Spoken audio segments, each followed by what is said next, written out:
देश का नाम अब इंडिया ना हो सिर्फ भारत हो, इस बात को लेकर चर्चा और विवाद दोनों ही चल रहा है। इंडिया गठबंधन दल ये कह रहा है कि जब से उन्होंने अपने गठबंधन दल का नाम इंडिया रखा है तब से बीजेपी की दिक्कतें बढ़ गई है, इसीलिए अब इंडिया नाम से उनको समस्या नजर आने लगी है। हमारे साथ बातचीत के लिए आम आदमी पार्टी के राष्ट्रीय प्रवक्ता प्रियंका कक्कड़ हैं।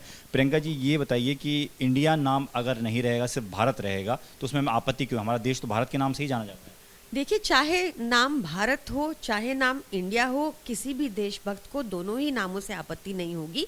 हम जिस तरह से अपनी माँ को माँ भी बुला सकते हैं, आई भी बुला सकते हैं, अम्मा भी बुला सकते हैं और मॉम भी बुला सकते हैं, किसी भी नाम से कोई दिक्कत नहीं होगी। दिक्कत ये है कि भाजपा बुरी तरह से भौंकला गई है। इंडिया गठबंधन की मीटिंग्स जब से सक्सेसफुल हुई हैं, जब आप देखिए पहली मीटिंग हुई पटना में, तब इन्होंने 9 साल में एनडीए ने पहली बार अपने 40 घटक दलों के साथ मीटिंग की, जो साफ तौर पर दर्शाता है कि प्रधानमंत्री मोदी अब अकेले काफ़ी नहीं है। जब दूसरी मीटिंग हुई इंडिया गठबंधन की बेंगलुरु में, तब जो एलपीजी का प्राइस लगातार 9 सालों में बढ़ ही रहा था, वो पहली बार 9 सालों में 200 रुपया कम हुआ। अब जब तीसरी सक्सेसफुल मीटिंग हो गई मुंबई में, तब से भाजपा के ज़मीन खिसकी हुई है और उनको बहुत, इसलिए वो इंडिया शब्द को ही कॉन्स्टिट्यूशन से ख़त्म करना चाहते हैं। उनकी हालत ऐसी हो गई है जैसे एक दिया बुझने से पहले फड़फड़ाता है, वही हालत बीजेपी का है। भारत के विदेश मंत्री एस जयशंकर कहते हैं कि खुद कॉन्स्टिट्यूशन में ये लिखा हुआ है, इंडिया दैट इज़ भारत।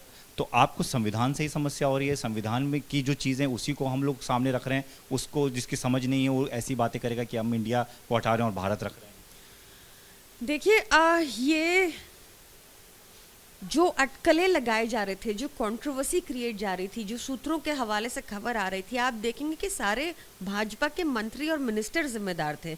जब 5 दिन का एक स्पेशल सत्र कॉल किया गया, जिसके बारे किसी को जानकारी नहीं है, ना आपको, ना मुझको, ना भाजपा के किसी सांसद को, कि किस लिए बुलाया गया है, वो पहले बताए कि 1 नेशन 1 इलेक्शन की बात होगी। फिर उन्होंने एक शगुफा छोड़ा कि विमेन रिजर्वेशन बिल के ऊपर बात होगी। ये तीसरा शगुफा उन्होंने क्रिएट करने की कोशिश की।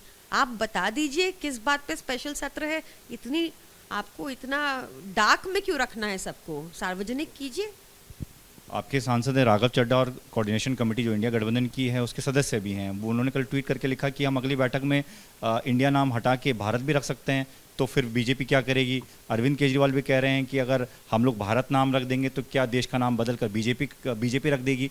तो आप इस दिशा में चल रहे हैं कि गठबंधन का नाम ही बदल के भारत कर दिया जाए ताकि बीजेपी की मुश्किलें और बढ़ जाए? नहीं, देखिए, हम ये दिखाना चाह रहे हैं कि भाजपा कितनी बुरी तरह बौखलाई हुई है इस इंडिया गठबंधन के नाम से ही, कि कभी कॉन्स्टिट्यूशन से मिटाने की बात करते हैं इंडिया शब्द को, कभी ऐसे अटकलें लगाते हैं उनके मिनिस्टर। तो हम इतना ही कह रहे थे कि अगर कल को इंडिया गठबंधन अपना नाम बदलकर भारत कर दे, तो हो सकता है भाजपा इतनी, क्योंकि वो इतना डरी हुई है, हो सकता है वो भारत का नाम बदल के बीजेपी कर देंगे क्या? ये क्वेश्चन था। क्या ऐसा होने भी वाला है, या ये सिर्फ ये भी इस तरफ से अटकलें ही? ये इसका इंतज़ार करते हैं अब अगली मीटिंग तक का, उसके बाद देखते हैं। धन्यवाद बातचीत के लिए। तो प्रियंका कक्कड़ सीधे तौर पर ये कह रही हैं कि इंडिया नाम से दिक्कत बीजेपी की इसलिए बड़ी है क्योंकि उन्होंने अपने गठबंधन का नाम इंडिया रखा। ऐसे में अगर कल को अपने गठबंधन का नाम भारत रख देते हैं तो क्या बीजेपी भारत नाम से भी परेशानी में आ जाएगी और भारत, देश का नाम भारत से बदलकर बीजेपी रख सकती है? कैमरामैन मनीष उनियाल के साथ दीपक सिंह रावत, एबीपी न्यूज़, दिल्ली।